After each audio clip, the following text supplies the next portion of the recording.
Hello students, मैं doctor Anupreeta Mishra. आप Anupreeta Mishra electrical engineering के चैनल पर इलेक्ट्रिकल मशीन्स में 3 फेज़ इंडक्शन मोटर काफ़ी टाइम से पढ़ रहे हैं। और अभी जो मैं टॉपिक पढ़ा रही हूँ वो है क्रॉलिंग।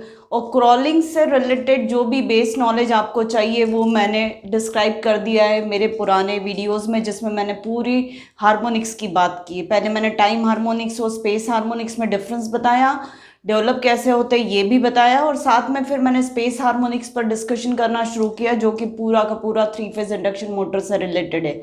और 3 phase induction motor all over India, out of India, सारी जगह पर बहुत ही इम्पॉर्टेंट टॉपिक है।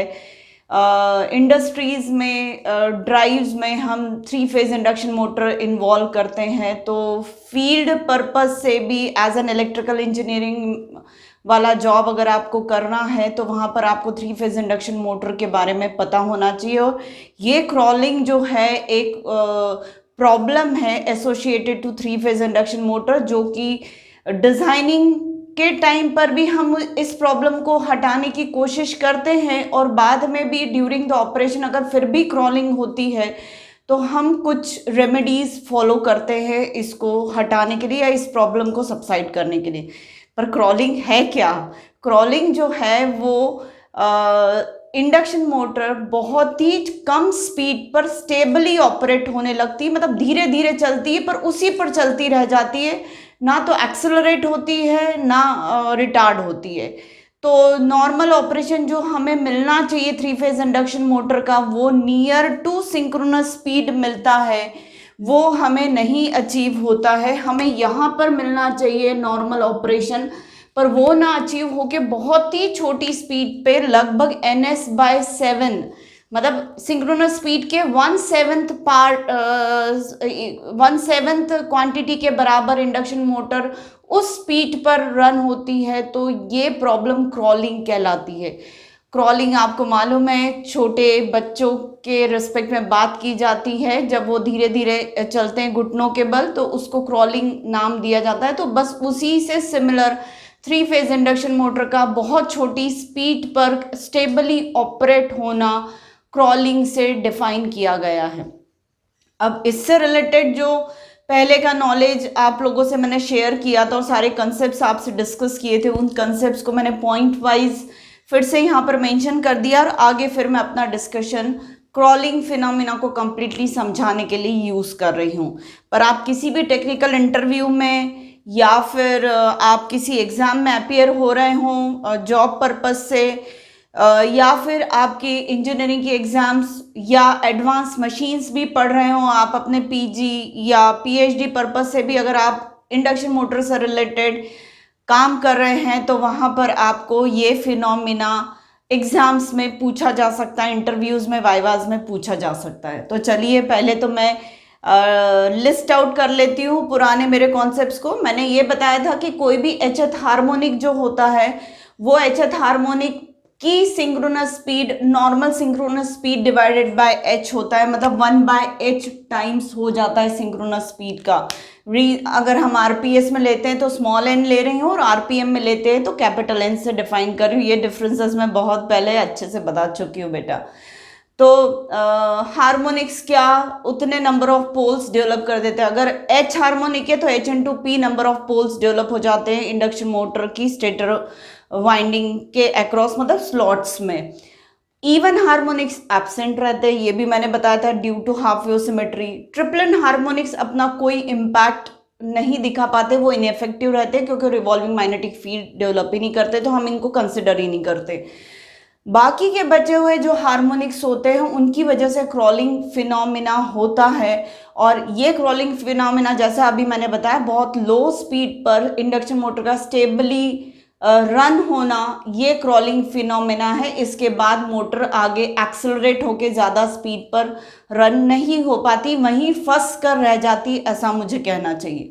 अब रिमेनिंग ऑड हार्मोनिक्स मतलब क्या होता है? रिमेनिंग ऑड हार्मोनिक्स मतलब फर्स्ट तो फंडामेंटल हो गया, उसको तो हम हार्मोनिक नहीं बोलेंगे, सेकेंड होगा नहीं, थर्ड अब इनइफेक्टिव है, फोर्थ होगा नहीं, फिफ्थ सबसे पहला मुझे ऑड हार्मोनिक मिलता है, फिर सेवन्थ मिलेगा, 11th मिलेगा, 13th 17th ऐसे करके।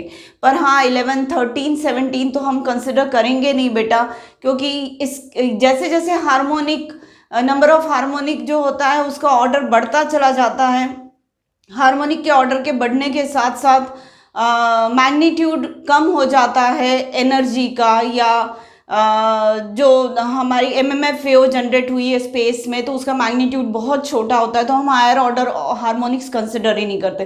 तो मोस्टली हमारा पूरा डिस्कशन कन्फाइन होके रह जाता फिफ्थ और सेवन्थ हार्मोनिक पे। 11, 13, 17 को हम बहुत ही इनफेक्टिव मान लेते due to their magnitudes, low magnitudes. अब फिफ्थ, सेवन, 13, 11, 13, 17 को अगर मैं डिफाइन करने जाऊं ऑर्डर को एच को, तो वो 6k ±1 से डिफाइन हो सकता है। k की वैल्यू इंटीजर वैल्यू 1 2 3 4 कुछ भी ले सकते हैं। अब 6k ±1 का मतलब क्या, अगर k की वैल्यू 1 रख देती तो h इक्वल टू 6 +-1, मतलब 6 +-1 करूंगी तो 5 आएगा और +1 करूंगी तो 7 आएगा, मतलब 6k ±1 से फिफ्थ और सेवन्थ हार्मोनिक डिफाइन हो रहे।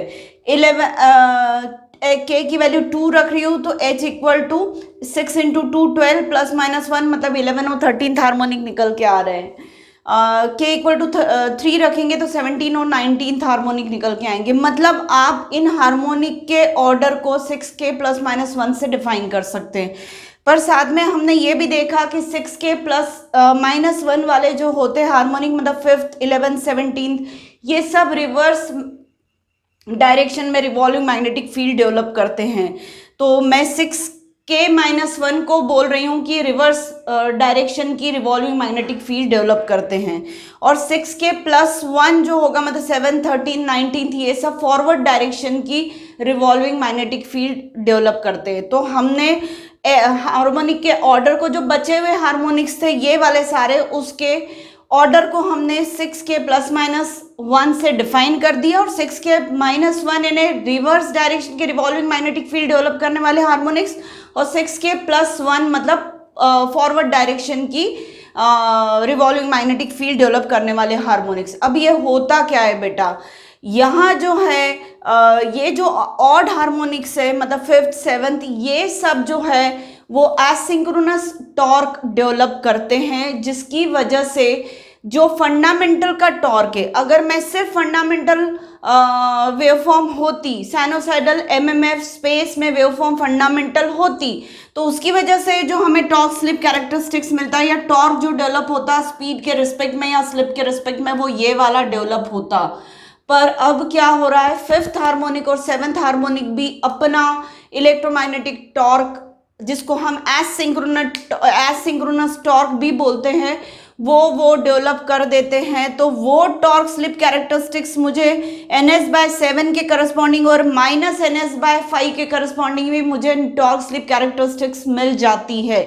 अब ये जो टॉर्क स्लिप कैरेक्टरिस्टिक्स है, जो ns/7 की वजह से, मतलब आपको सेवन्थ हार्मोनिक की वजह से, या सेवन्थ हार्मोनिक वाला जो एमएमएफ है उसकी वजह से आपको ये टॉर्क स्लिप कैरेक्टरिस्टिक्स मिलती है। ये पॉजिटिव डायरेक्शन का रिवॉल्विंग मैग्नेटिक फील्ड डेवलप कर रही है, इसलिए फंडामेंटल जिस क्वाड्रेंट में है उसी क्वाड्रेंट में हमें ये वाली भी सेवन्थ हार्मोनिक की भी टॉर्क स्लिप कैरेक्टरिस्टिक्स मिल रही है।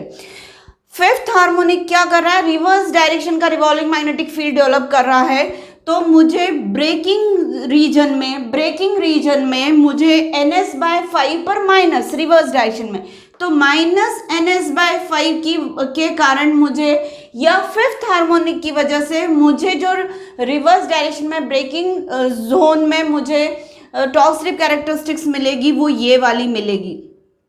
तो अब यहाँ पर क्या हो रहा है, मेरे पास 3 टॉर्क्स डेवलप हो रहे हैं, एक फंडामेंटल की वजह से, एक सेवन्थ हार्मोनिक की वजह से और एक फिफ्थ हार्मोनिक की वजह से। पर फिफ्थ हार्मोनिक वाले टॉर्क को का असर मेरे नॉर्मल ऑपरेशन इंडक्शन मोटर का जो होगा उस पर नहीं कर पाएगा, क्योंकि ये ब्रेकिंग क्रिएट कर रहा है। अभी मेरी मोटर जो है वो ब्रेकिंग मोड में नहीं है, तो यहाँ पर जो टॉर्क स्लिप कैरेक्टरिस्टिक्स असर कर रहा होगा फंडामेंटल का मोटरिंग मोड में, वो कौन सा होगा, सेवन्थ हार्मोनिक अफेक्ट कर रहा होगा, और सेवन्थ हार्मोनिक की वजह से प्रोड्यूस टॉर्क जो होगा वो डिस्टर्ब करेगा हमारे फंडामेंटल की वजह से डेवलप टॉर्क को, फंडामेंटल एमएमएफ की वजह से डेवलप टॉर्क को सेवन्थ हार्मोनिक एमएमएफ का डिस्टर्ब करेगा। मतलब फंडामेंटल का टॉर्क एड ऑन हो जाएगा किसके साथ, सेवेंथ हार्मोनिक वाले एमएमएफ के टॉर्क के साथ ऐड ऑन हो जाएगा। तो मुझे जो रिजल्टेंट टॉर्क मिलेगा वो मुझे ये वाला मिलेगा, ये रिजल्टेंट टॉर्क मिलेगा। मतलब मुझे ये वाला नहीं मिलेगा, इसको मैं डैश कर देती हूँ, ये फंडामेंटल की वजह से ये नहीं मिलेगा मुझे कौन सा मिलेगा रिजल्टेंट, ये वाला। पर अगर ब्रेकिंग में भी मैं रिजल्टेंट निकालना चाहूँ तो मुझे ये फिफ्थ हार्मोनिक की वजह से टॉर्क स्लिप कैरेक्टरिस्टिक्स और मेरी नॉर्मल वाली टॉर्क स्लिप कैरेक्टरिस्टिक्स जो ब्रेकिंग वाली है उन दोनों को जोड़ती हूँ तो मुझे ये रिजल्टेंट ब्रेकिंग रीजन में मुझे मिलेगा टॉर्क स्लिप कैरेक्टरिस्टिक्स का। मोटरिंग रीजन में मुझे जो रिजल्टेंट मिल रहा है वो ये वाला मिल रहा है। अब हो क्या रहा है, मेरा जो लोड टॉर्क रिक्वायर्ड है वो ये वाला लोड टॉर्क रिक्वायर्ड है। लोड की रिक्वायरमेंट ये वाली है, लोड की रिक्वायरमेंट ये वाली है। तो टॉर्क स्लिप कैरेक्टरिस्टिक्स जो है वो लोड टॉर्क पे मेरा डेवलप्ड इंडक्शन मोटर का डेवलप्ड टॉर्क जो होगा, जहां पर भी लोड टॉर्क के बराबर हो जाएगा, मतलब डेवलप्ड टॉर्क और लोड टॉर्क या इलेक्ट्रोमैग्नेटिक टॉर्क और लोड टॉर्क के बीच में का डिफरेंस जीरो हो जाएगा। मतलब मोटर ना तो एक्सेलरेट होगी ना रिटार्ड होगी, मोटर वहीं पर स्टेबली ऑपरेट होने लगेगी। तो अब अगर मेरा लोड टॉर्क ऐसा है तो देखिए यहाँ पर कटिंग जो हो रही है लोड टॉर्क की मेरे डेवलप्ड इंडक्शन मोटर की टॉर्क से वो ए पॉइंट पर हो रही, मतलब मोटर ए पॉइंट पर ऑपरेट करती रह जाएगी, यहाँ से ना एक्सेलरेट होगी ना रिटार्ड होगी, वो ए पॉइंट पर स्टेबली ऑपरेट होने लगेगी। और ये ए पॉइंट लगभग ns/7 स्पीड पर मिल जाएगा लगभग। तो इसका मतलब मोटर इसके आगे इस पॉइंट पे मुझे ऑपरेट करवाना है मोटर को, पर इस पॉइंट पे ऑपरेट ना होके यहीं पर ऑपरेट होती रह जाएगी। तो इस वजह से मोटर फंसी रह जाएगी, क्रॉल करती रह जाएगी और ये प्रॉब्लम क्रिएट करेगी। मतलब जितना लोड हमें बियर करवाना है वो लोड बियर ही नहीं होगा, इंडक्शन मोटर का पर्पस सॉर्ट आउट नहीं हो पाएगा। ये वाली जो स्लिप है बेटा वो 6/7 है और ये वाली स्लिप जो है वो 1.2 है। ये ओरिजिन वाली जो स्लिप होती है वो 1 होती है। टॉर्क स्लिप कैरेक्टरिस्टिक्स में पहले ही आपको डिफाइन कर चुकी हूँ। तो ये रीजन मुझे स्टेबली वाला मिल जाएगा, जबकि मिलना चाहिए ये वाला रीजन स्टेबल वाला। अब मुझे बेटा आपको समझाना है कि फिफ्थ और सेवन्थ पर कैसे एसिंक्रोनस टॉर्क डेवलप होता है और एसिंक्रोनस टॉर्क क्या है वो मैं आगे बात करूंगी। अभी मैंने आज सिर्फ आपको इतना बताया कि फिफ्थ और सेवन्थ की वजह से टॉर्क्स, फिफ्थ और सेवन्थ हार्मोनिक की वजह से टॉर्क्स डेवलप होंगे और वो टॉर्क जो होंगे वो आपके फंडामेंटल के टॉर्क को अफेक्ट करेंगे एक ब्रेकिंग जोन में। तो हमारे अभी फिलहाल किसी मतलब का नहीं, क्योंकि हमारी मोटर मोटरिंग मोड में ऑपरेट हो रही है।